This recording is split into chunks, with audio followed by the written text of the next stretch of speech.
जय जगन्नाथ। आपण माननकु दर्शक बंधु माननकु मोर नायक सर यूट्यूब चैनल को स्वागत। आज एपिसोड 140 अध्याय रे आमे आदि गुरु शंकराचार्य विषय रे जानिबा। शंकराचार्य एवं तांकर प्रतिष्ठित अद्वैत वेदांत सिद्धांत विषय रे आज आलोचना करिबा। तेबे दर्शक बंधु आपण माननकु मु प्रथमरु कहि रखे जे वेद वेदांत विषय रे मोर विशेष ज्ञान नाही। मु प्रथमरु क्षमा मागी नउछि जदि कहिबा बेले किछि त्रुटि रहि जाय आपण मानकर महत् गुण रे मते क्षमा देबे। तेबे आरंभ करिबारे विलंब न करी मो आदि शंकराचार्य जन्म विषय आरंभ करुछि। आदि शंकराचार्य पिता थिले शिवगुरु एवं तांका माता थिले आर्यम्बा। तांको पिता मातांकर कौनसी संतान नथिले। से संतान लाभ करिवा पाई दुहे शिवशंकर को आराधना करी तांको कृपारु पुत्र संतानटिए लाभ करिथिवारु ता ना शंकर बोली देइथिले। से प्रायतः अष्टम शताब्दी रे जन्म लाभ करथिले बोली ऐतिहासिक माने मत व्यक्त करंती। तांकर जन्म स्थान थिला केरल राज्यर कलाड़ी अंचल रे। कलाड़ी ग्राम रे से जन्म ग्रहण करथिले अष्टम शताब्दी रे। तांका पिलाटी दिनरू से सन्यासी हेबा पाई व्यग्र होई उठिथिले। तांको सन्यास धर्म ग्रहण विषय रे एक लोमहर्षणकारी किंवदंती टीए सुनिबाक मिले। थरे से नदी रे गाधोइबा समय रे बड़ पाटरे चित्कार करी तांका माँ को डाकिले, माँ मगरमच्छ मेरा पैर पकड़ लिया लेकिन मैं उसे रोकूंगा नहीं। वैसे आप तो मुझे सन्यासी होने को आज्ञा नहीं देते, उसके बिना मेरा जीवन व्यर्थ है। माँ ने रोने लगी और हार कर माँ ने कहा, बेटा तू बाहर आ जा, भला तू सन्यासी बन जा। यही भली नाटक करी शंकर सन्यास धर्म को आपणे नैथिले। से नर्मदा नदी तटरे बास करुथिबा गुरु गोविंद भगवत पाखरो शिक्षा अर्जन करथिले, तांकर शिष्यत्व ग्रहण करथिले। जेतेबेले से मात्र 8 वर्ष रहिथिले से वेद अध्ययन आरंभ करथिले एवं तांको जेतेबेले 12 वर्ष हो जाइथिला सेतेबेलको से वेदज्ञ पंडित भाव में परिगणित होइतिले। जेतेबेले तांको 16 वर्ष हैला, 16 वर्ष रे पदार्पण करिबा समय रे से वेदर प्रचार प्रसार एवं 4 गोटी धाम रे 4टी मठ प्रतिष्ठा पाई आगभर हेले। मात्र 32 वर्ष जीवन काल मध्य से सनातन हिंदू धर्मर प्रतिष्ठा करि पारिथिले कहले अत्युक्ति हेब नाही। से जेतेबेले गुरुଙ୍କ पाखरु शिक्षा समाप्ति करी भारत वर्ष अन्वेषण रे बाहरिले सेतेबेले से देखिबा को पाइले भारतर भ्रमण रे जेतेबेले से बाहरी पड़ी थांती देखिले भारतर हिंदू धर्मर सेतेबेले अवक्षय विभिन्न आक्रमणकारी वैदेशिक शत्रु माने भारत को आक्रमण करी प्राय 17 गोटी पर्शियन इंग्रेज पर्यंत मुसलमान विभिन्न संप्रदाय आक्रमण होई भारतर हिंदू धर्म को नष्ट करिया पई समस्त प्रकार योजना करा जायतिला।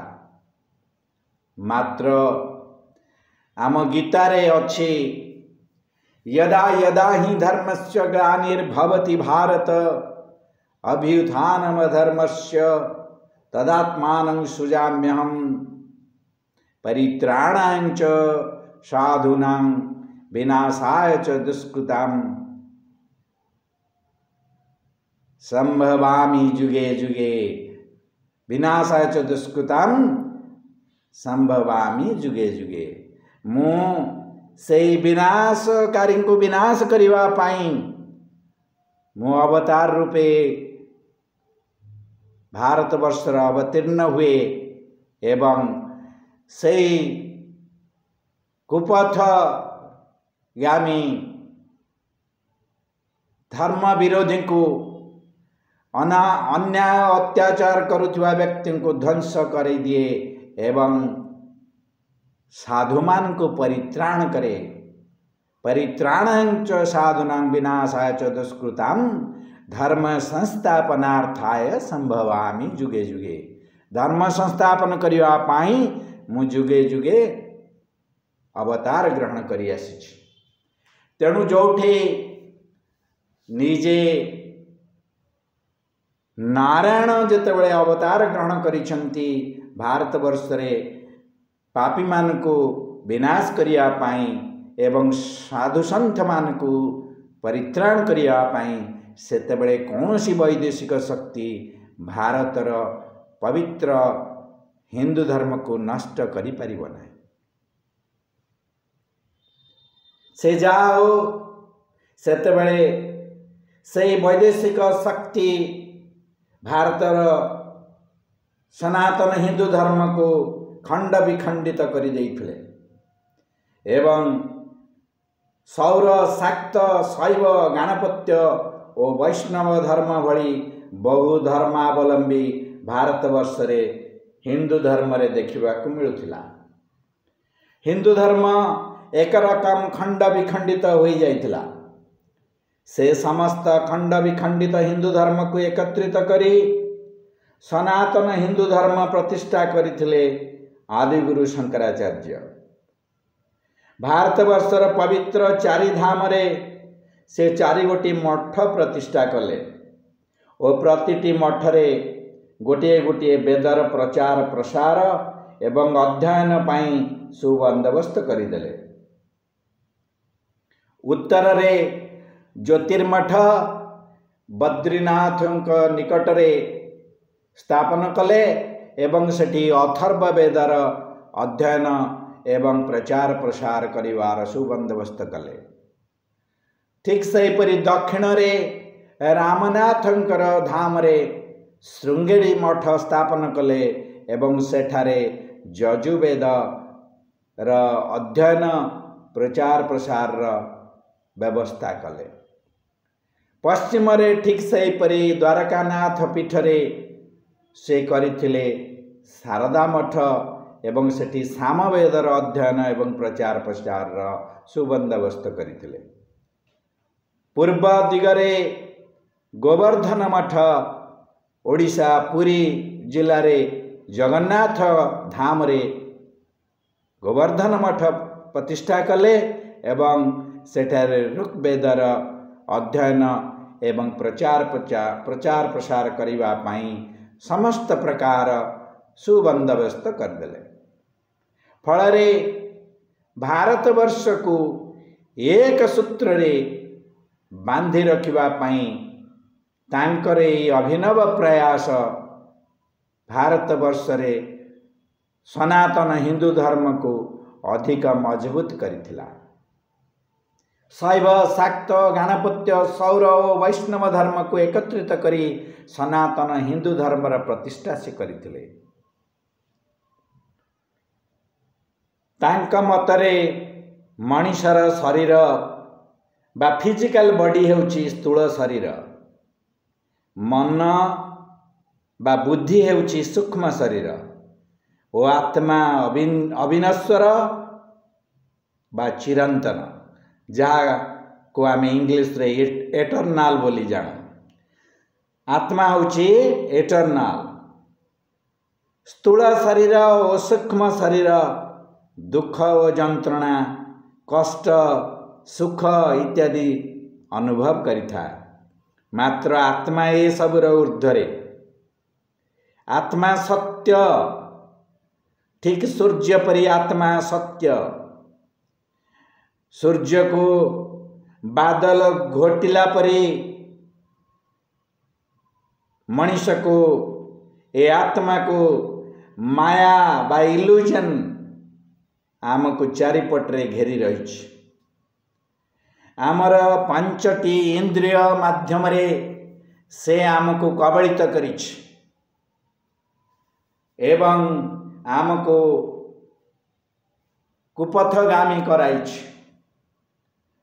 संसार मोह माया को डिटाच्ड ही संसार मोह मायारू वैराग्य भाव पोषण करी आमे जदि सत्यर संधान करिबा, आत्मा को चिन्हिबा, ताहले आमे अनुभव करि परिबा ब्रह्म कौन।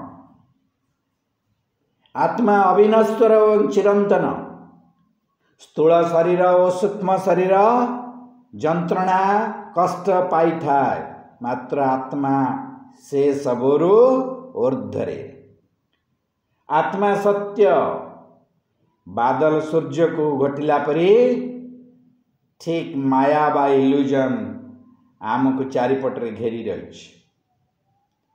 आमको सत्य शिव सुंदर ब्रह्मर प्रतीक आत्मा को खोजी पाइबा को हेबो, आत्मा को चिन्हिबा को हेबो। विवेक बा ज्ञान बल रे सत्यर संधान करिबा, संसार रे रही संसार मोहमय ठारू दूरे रहिबा अर्थात वैराग्य भाव पोषण करिबा एवं सत्यानुरागी होई आगे गले आत्मा मुक्ति मार्ग प्राप्त हेबो ओ मोक्ष लाभ करिबो, ब्रह्मरे लीन हेबो। सत्कर्म बलरे आत्मज्ञान लाभ करिबा ओ संसार मोहमाया ठारू दूरे रही निज मध्यरे थिबा आत्मा रूपी ब्रह्म को चिन्हिबा प्रत्येक आत्मार धर्म। ताहा ही हेउची ब्रह्मास्मि अर्थात मु ही निजे ब्रह्म। मु मो निज को आगे चिन्हिबा दरकार। तांक मतरे ब्रह्म सत्य जगत मिथ्या। आत्मज्ञान रे ब्रह्मर उपलब्धि करिबा, तत्वबोध आत्मबोध ध्यान बा मेडिटेशन बल रे संभव। मेडिटेशन जदि आमे करिबा ताहले आत्मबोध आत्मज्ञान हेबो एवं ब्रह्म को चिन्हिबा सहज हेबो।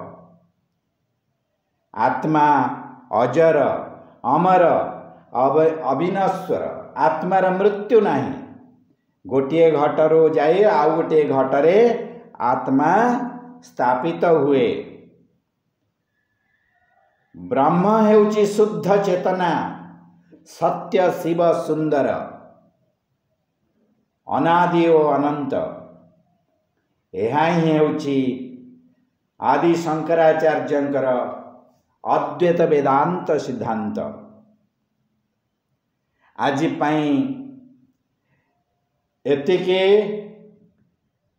आपण मानक अवगति निमंते जहा किछि मु परिवेषण कली आपण मानकर मोर अनुरोध दयाकरी ए एपिसोड टिको आपण सनातन हिंदू धर्मर प्रचार प्रसार करिवा पई एवं ताहाको अधिक मजबूत करिवा पई आपण माने एहाकु शेयर करिवे एवं नायक सर यूट्यूब को सब्सक्राइब करने को लाइक करने को भूलिबे नहीं। मोर लक्ष्य सनातन हिंदू धर्म आहुरी अधिक प्रचार प्रसार हो एवं ताहा अधिक भाव आदृत हो कारण ताहा हेउची सारा पृथ्वीर एकमात्र प्रथम सनातन हिंदू धर्म रहुछि। जय जगन्नाथ, जय आदि शंकराचार्य, जय जगन्नाथ, जय जगन्नाथ।